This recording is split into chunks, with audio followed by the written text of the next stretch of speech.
ہر جھوٹے گناہگار پر افسوس ہے کہ اللہ کی آیتیں اس کو پڑھ کر سنائی جاتی ہیں تو ان کو سن تو لیتا ہے، مگر پھر غرور سے ضد کرتا ہے کہ گویا ان کو سنا ہی نہیں۔ سو ایسے شخص کو دکھ دینے والے عذاب کی خوشخبری سنا دو، اور جب ہماری کچھ آیتیں اسے معلوم ہوتی ہیں تو ان کی ہنسی اڑاتا ہے۔ ایسے لوگوں کے لیے ذلیل کرنے والا عذاب ہے، ان کے پیچھے دوزخ ہے، اور جو بھی یہ کرتے رہے کچھ بھی ان کے کام نہ آئے گا، اور نہ وہی کام آئیں گے جن کو انہوں نے اللہ کے سوا معبود بنا رکھا تھا، اور ان کے لیے بڑا عذاب ہے۔ اور جنہوں نے کفر کیا ان سے کہا جائے گا کہ بھلا ہماری آیتیں تم کو پڑھ کر سنائی نہیں جاتی تھیں، مگر تم نے تکبر کیا اور تم نافرمان لوگ تھے۔ اور جب کہا جاتا تھا کہ اللہ کا وعدہ سچا ہے اور قیامت میں کچھ شک نہیں، تو تم کہتے تھے ہم نہیں جانتے کہ قیامت کیا ہے، ہم اس کو محض خیالی سمجھتے ہیں اور ہمیں یقین نہیں آتا۔ اور ان کے اعمال کی برائیاں ان پر ظاہر ہو جائیں گی، اور جس عذاب کی وہ ہنسی اڑاتے تھے وہ ان کو آ گھیرے گا۔ اور کہا جائے گا کہ جس طرح تم نے اس دن کے آنے کو بھلا رکھا تھا اسی طرح آج ہم تمہیں بھلا دیں گے، اور تمہارا ٹھکانہ دوزخ ہے اور کوئی تمہارا مددگار نہیں۔ یہ اس لیے کہ تم نے اللہ کی آیتوں کو مذاق بنا رکھا تھا، اور دنیا کی زندگی نے تم کو دھوکے میں ڈال رکھا تھا۔ سو آج یہ لوگ نہ دوزخ سے نکالے جائیں گے اور نہ ان کی توبہ قبول کی جائے گی۔ اور جس دن کافر دوزخ کے سامنے کیے جائیں گے تو کہا جائے گا کہ تم اپنی دنیا کی زندگی میں لذتیں حاصل کر چکے اور ان سے لطف اندوز ہو چکے، سو آج تم کو ذلت کا عذاب دیا جاتا ہے۔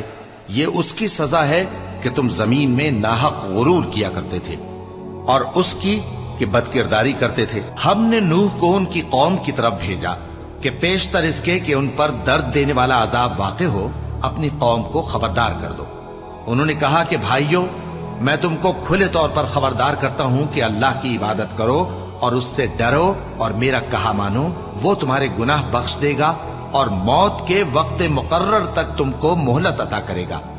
جب اللہ کا مقرر کیا ہوا وقت آ جاتا ہے تو تاخیر نہیں کی جاتی، کاش تم جانتے ہوتے۔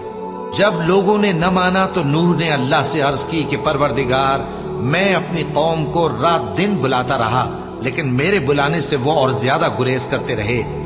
جب میں نے ان کو بلایا کہ توبہ کریں اور تو ان کو معاف فرمائے تو انہوں نے اپنے کانوں میں انگلیاں دے لی اور اپنے اوپر کپڑے اوڑھ لیے اور اڑ گئے اور خوب تکبر کرنے لگے۔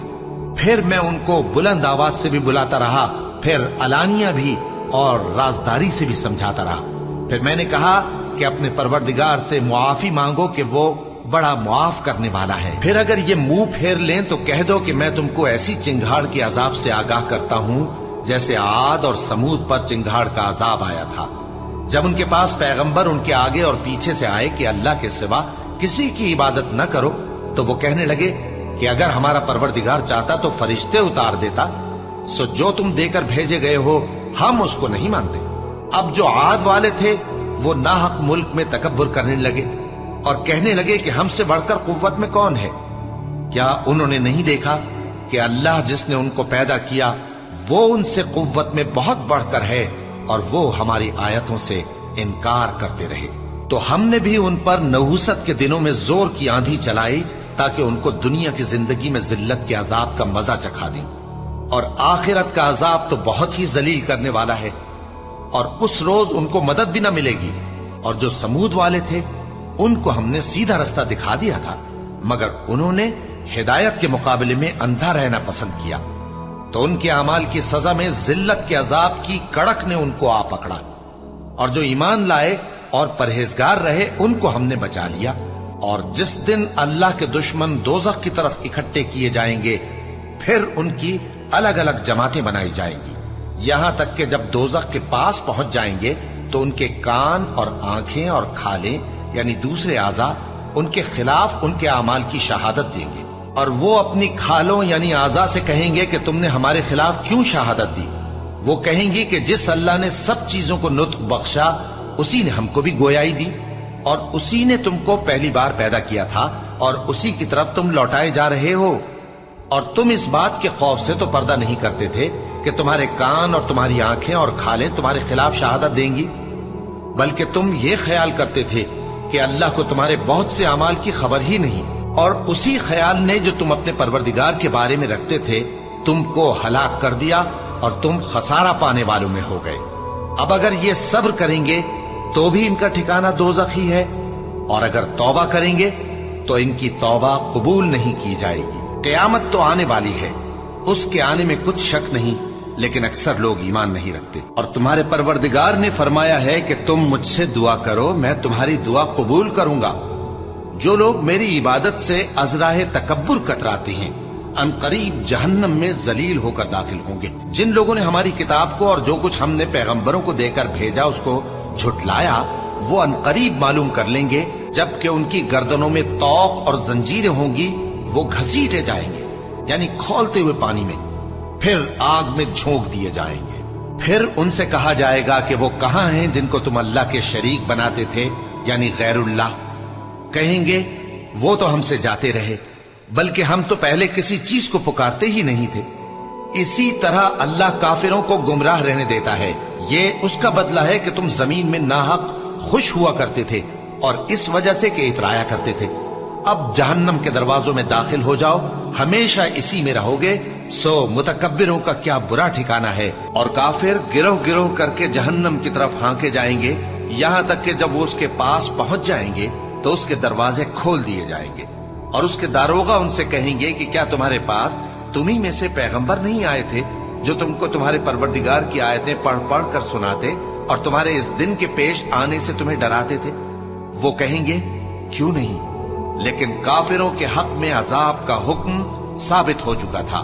کہا جائے گا کہ دوزخ کے دروازوں میں داخل ہو جاؤ، ہمیشہ اس میں رہو گے، سو تکبر کرنے والوں کا برا ٹھکانہ ہے۔ جب تمہارے پروردگار نے فرشتوں سے کہا کہ میں مٹی سے انسان بنانے والا ہوں، جب میں اس کو درست کر لوں اور اس میں اپنی روح پھونک دوں تو اس کے آگے سجدے میں گر پڑنا، سو تمام فرشتوں نے سجدہ کیا مگر ابلیس کہ وہ اکڑ بیٹھا اور کافروں میں ہو گیا۔ اللہ نے فرمایا کہ اے ابلیس، جس شخص کو میں نے اپنے ہاتھوں سے بنایا اس کے آگے سجدہ کرنے سے تجھے کس چیز نے منع کیا؟ کیا تو غرور میں آ گیا یا اونچے درجے والوں میں تھا؟ بولا کہ میں اس سے بہتر ہوں کہ تو نے مجھ کو آگ سے پیدا کیا اور اسے مٹی سے بنایا۔ فرمایا بس یہاں سے نکل جا، تو مردود ہے اور تجھ پر قیامت کے دن تک میری لعنت پڑتی رہے گی۔ کہنے لگا کہ میرے پروردگار، اچھا تو مجھے اس روز تک کہ لوگ اٹھائے جائیں مہلت دے۔ فرمایا کہ تجھ کو مہلت دی جاتی ہے اس روز تک جس کا وقت مقرر ہے۔ کہنے لگا کہ مجھے تیری عزت کی قسم، میں ان سب کو بہکاتا رہوں گا سوائے ان کے جو تیرے چنے ہوئے بندے ہیں۔ فرمایا ٹھیک ہے، اور میں ٹھیک ہی کہتا ہوں کہ میں تجھ سے اور جو ان میں سے تیری پیروی کریں گے سب سے جہنم کو بھر دوں گا۔ ہماری آیتوں پر تو وہی لوگ ایمان لاتے ہیں کہ جب ان کو ان کے ذریعے نصیحت کی جاتی ہے تو سجدے میں گر پڑتے اور اپنے پروردگار کی تعریف کے ساتھ تسبیح کرتے ہیں اور غرور نہیں کرتے۔